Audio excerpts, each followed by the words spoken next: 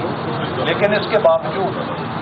ان تینوں جماعتوں کو موقع ملا ہے کہ 3 صوبوں کے اندر منانی کریں۔ مسلم لیگ نون فخر کے ساتھ کہہ سکتی ہے کہ اس نے جو پنجاب کے اندر ترقی کی ہے، اس نے جو لاہور کی شکل نکالی ہے، ویسی شکل وہ پورے پاکستان کے آبادیوں کی نکال سکتی ہے۔ کیا پیپلز پارٹی کہہ سکتی ہے کہ جو شکل اس نے کراچی کی نکالی ہے ویسی وہ پورے پاکستان کی نکالے گی؟ کیا پی ٹی آئی یہ کہہ سکتی ہے کہ جو شکل انہوں نے پشاور شہر کی بنائی ہے ویسی وہ پاکستان کی بنائیں گے؟ پی آر ٹی کا آپ کے سامنے قصہ ہے کہ کیا انہوں نے کیا ہے، اور جو 18ویں ترمیم ہے اس کے بارے میں 2 ٹوک ہم الفاظ میں کہہ چکے ہیں کہ نہ کوئی ایسی تجویز زیر غور ہے، نہ کوئی ایسی تجویز پہ ہم یقین رکھتے ہیں، بلکہ 18ویں ترمیم ادھوری ہے۔ مسلم لیگ نون 18ویں ترمیم کو مکمل کرے گی، اور وہ یوں ادھوری ہے کہ 18ویں ترمیم کا مقصد اقتدار کو مرکز سے ڈیوالو کر کے عوام تک لے جانا تھا۔ اس کے پہلے مرحلے میں مرکز سے صوبوں تک ڈیولوشن ہوئی، لیکن صوبوں سے نیچے وہ ڈیولوشن ابھی ادھوری ہے۔ تو ہم انشاءاللہ تعالیٰ اپنے منشور میں بھی یہ کہہ رہے ہیں کہ ہم پاکستان کے لیے ایک مضبوط بلدیاتی نظام کے ذریعے اس ڈیولوشن کو جس کی صوبوں کے اندر بریکیں لگ گئی تھیں اسے نیچے کی سطح تک لے کے جائیں گے، تاکہ پاکستان میں مضبوط بلدیاتی اداروں کے ذریعے 2 سے 2.5 لاکھ مزید الیکٹڈ آفیسز نکلیں جس میں نوجوان شامل ہوں، داخل ہوں، ان کو جمہوریت کی تربیت ہو، وہاں سے ملک کو نئی قیادت اور نئی نرسری پیدا ہو اس مستقبل کے لیے۔ تو ہمارا جو پروگرام ہے وہ پاکستان میں 18ویں ترمیم کو اس کے منطقی انجام تک پہنچانا ہے تھرو اسٹرانگ لوکل گورنمنٹس۔ اور پی ایم ایل این جو ہے، پی ایم ایل این واضح طور پہ یہ اعلان کرتی ہے کہ 18ویں ترمیم جو ہے اس میں جو کچھ ڈیوالو ہو گیا ہے اسے فردر صوبوں سے ضلع کی سطح پر اور عوامی سطح پہ، لوکل باڈی کی سطح پہ ڈیوالو تو کیا جا سکتا ہے، لیکن کوئی چیز جو ہے وہ رول بیک کرنے والی یا جس طرح کا خوف پیپلز پارٹی پیدا کر کے، ماحول پیدا کر کے وہ الیکشن سلوگن بنانا چاہتی ہے، ایسی کوئی بات نہیں۔ ایسر صاحب آپ نے بالکل صحیح کہا کہ جو آپ پر الزام لگایا دانیال عزیز صاحب نے، آپ بالکل اس کے ذمہ دار۔ اس کو چھوڑے، آپ اس کو پارٹی نے شو کا نوٹس دیا ہے، اس کا جب جواب آئے گا۔ سر میرا سوال لے لیں، سر میرا سوال لے لیں، کیا اس تباہی کے ذمہ دار اسحاق ڈار صاحب ہیں؟ پاکستان آج جس تباہ کن مہنگائی کا سامنا اور اس آئی ایم ایف معاہدے کے اوپر ہے جو عمران نیازی جس پر دستخط کر کے گیا۔ جب یہ آئی ایم ایف کا معاہدہ ہو رہا تھا، آپ قومی اسمبلی کی تقاریر اٹھا کر دیکھیں، ہم نے اپوزیشن میں بیٹھتے ہوئے اس وقت کہا تھا کہ یہ معاہدہ جس کو سرنڈر کر دیا انہوں نے، اگر اس پر جب عمل کرنا پڑے گا تو پاکستان میں بدترین مہنگائی کی لہر آئے گی۔ یہ وہ چیز ہے جو ریکارڈ کے اوپر ہے۔ تو آج پاکستان جس مہنگائی کا سامنا کر رہا ہے اس کی ذمہ داری اس نااہلی کے اوپر ہے کہ جس نے پاکستان کی معیشت کو 4 سال تباہ کیا، جس نے پاکستان کے زر مبادلہ کے ذخائر کو ختم کر دیا، جس نے سی پیک کے منصوبے کو تباہ کر دیا، اور جس نے آئی ایم ایف سے ایسی شرائط پہ معاہدہ کیا کہ جن کا براہ راست اثر ایک عام آدمی کے اوپر پڑا۔ اور اسی لیے ضروری ہے کہ اگر ہم اس مہنگائی کو ختم کرنا چاہتے ہیں تو ہمیں ملک کی معاشی بحالی کے لیے ایک مضبوط، مستحکم اور آزمودہ حکومت کی ضرورت ہے، جیسے ہم نے 2013 سے 18 کے درمیان مہنگائی کو ختم کر دیا تھا۔ اور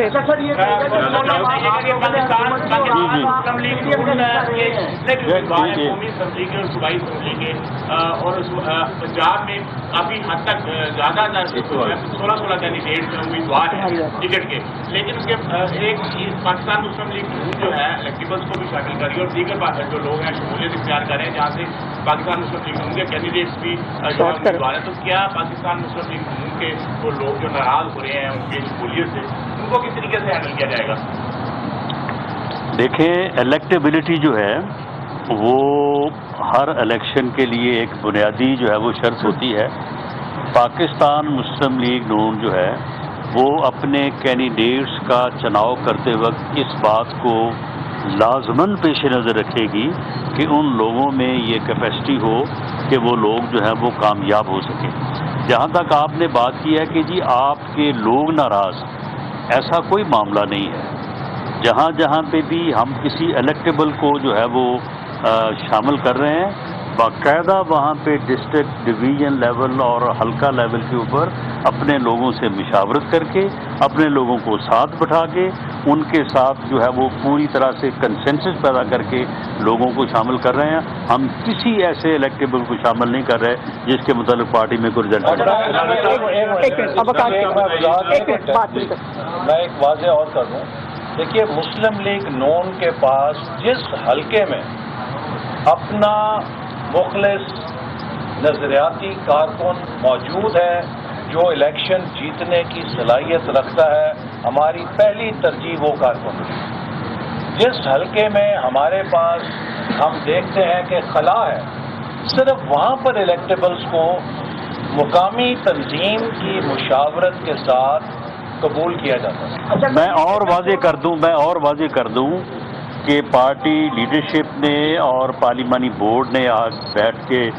یعنی آج پہلے اجلاس سے پہلے جو چند اصول طے کیے ہیں، جس جگہ پہ ہمارا مخلص اور ڈیڈیکیٹڈ قربانی دینے والا پارٹی کے ساتھ کھڑا رہنے والا ورکر موجود ہے اور وہ الیکشن لڑنے اور جیتنے کی صلاحیت رکھتا ہے، وہاں پہ پارٹی کے پاس کوئی آپشن ہی نہیں ہے۔ دیر از نو آپشن۔ رانا صاحب بتائیے گا کہ آج دانیال عزیز کو نوٹس جاری کر دیا گیا ہے، مسلم لیگ نون کے کئی اور رہنما بھی ایسے ہیں جو ایسے بیانات جاری کرتے ہیں، شاید صفان عباسی، جو پارٹی پالیسی سے مطابقت نہیں دیکھتے، تو کیا اب یہ شوکاز نوٹس کا سلسلہ سمجھا جائے کہ جاری رہے گا؟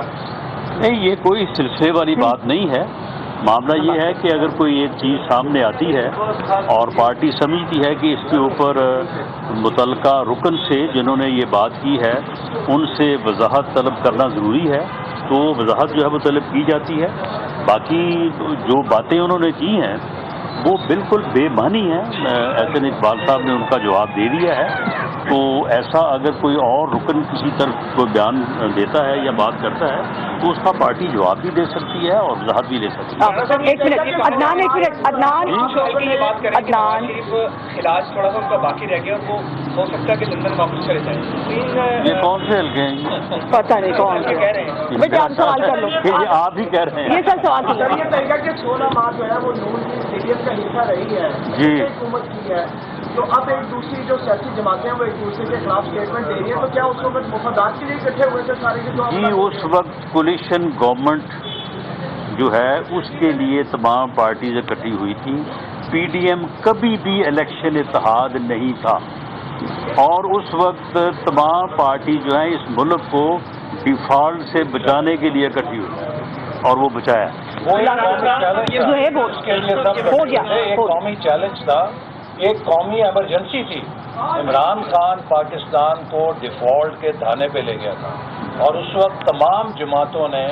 اپنی سیاست کو بالائے طاق رکھ کے ملک کے مفاد میں اور ملک کو ڈیفالٹ سے بچانے کے لیے فیصلہ کیا کہ ہم پاکستان کو اس تباہی سے بچانے کے لیے کٹے۔ یہ سوال بتائیے گا کہ 3 دفعہ راشد صاحب وزیر اعظم رہے ہیں،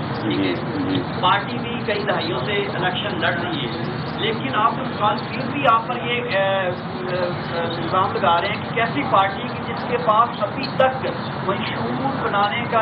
بن نہیں سکا. یہ آپ نے کیا بات کی؟ کمیٹیاں میں ہر الیکشن سے پہلے ہر الیکشن سے پہلے یہ ایکسرسائز میرا خیال ہے ٹھیک ہو گیا. ہر الیکشن سے پہلے یہ ایکسرسائز ہوتی ہے. 7 گھنٹے اجلاس کی کوئی کنکلوژن بتا دیں کن امیدواروں کے نام فائنل کیے گئے. جی وہ 1-2 روز میں جو ہے وہ جاری کر دیے جائیں گے اور اسی طرح سے یہ سلسلہ جو ہے چلتا رہے گا. بہت شکریہ.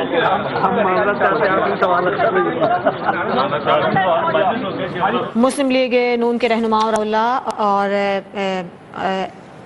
دیگر رہنما جو ہیں وہ میڈیا سے بات کر رہے تھے. اس موقع پر ان کی جانب سے یہ کہا گیا ہے کہ اختیارات وفاق سے صوبوں کو ملے لیکن نیچے نہیں آئے. ساتھ ہی ساتھ ان کی جانب سے یہ بھی بتایا گیا ہے کہ دانیال عزیز کی جانب سے جو بیانات دیے گئے ہیں اس پر انہیں شو کاز نوٹس بھی جاری کیا گیا ہے.